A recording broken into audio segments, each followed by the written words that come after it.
it's Reagan, and today I'm here to do my August TBR. And now for the month of August, there's like quite a bit going on, namely the booktubeathon. So my TBR is quite large. But I have faith in myself, and quite a few of the books on my list are pretty short, so I feel like I can get through them. That being said, there's a lot of books, so without further ado, let's just go ahead and dive right in. The first 7 books I'm going to talk about are all part of my booktubeathon TBR. I'm going to just breeze through them because I've done a full video kind of going over each book, which I'll leave link down below if you want more like specific details. But anyway, so the books I'm going to read for the booktubeathon, or try to read for the booktubeathon, are Great and Terrible Beauty by Libba Bray, The Doll Maker of Krakow by R.M. Romero, Shadowfell by Juliette Marillier, Never Let Me Go by Kazuo Ishiguro, The Queen of Fenburn, which is a novella series for One Dark Throne by Kendar Blake, The Dreadful Tale of Prosper Redding, and lastly, the last 100 pages of Words of Radiance by Brandon Sanderson. So those are all the books I have set aside for the booktubeathon. If I don't finish them in the week span of the readathon, I'm sure they'll bleed over in the upcoming weeks through the month as well.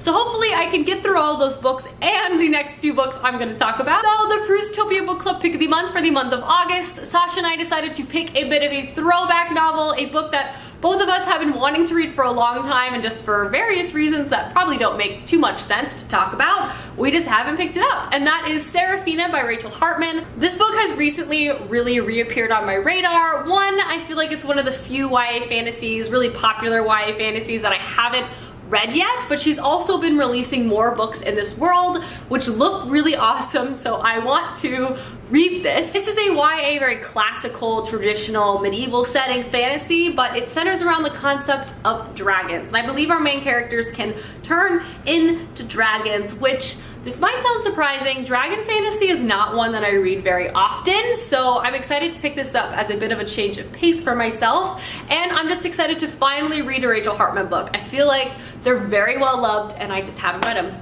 and it's silly, so here we are. The next book I'm going to talk about is not this is The Way of Kings, but Oathbringer by Brandon Sanderson, and the novella that you're supposed to read between Words of Radiance and Oathbringer. Oathbringer is the 3rd book in the Stormlight Archive series. I have flown through the first 2 books in the series, and I just can't foresee a world where I don't immediately jump into the next one, because that's what I've been doing. Once I finished Way of Kings, I immediately picked up Words of Radiance, and that's just what I'm gonna have to do with Oathbringer as well, and the accompanying novella that you kind of are supposed to read between the 2nd and the 3rd. I don't know what I'm going to do once I catch up on this series, because I'm gonna have to wait 2 years for the 4th one to come out, and I just don't even want to think about that right now. So if you have some epic fantasy series I should have probably read already, let me know down below, because darkness is coming. And the last book that is on my very long TBR is The Girl and the Tower by Catherine Arden. This is the 2nd book in the Bear and the Nightingale series.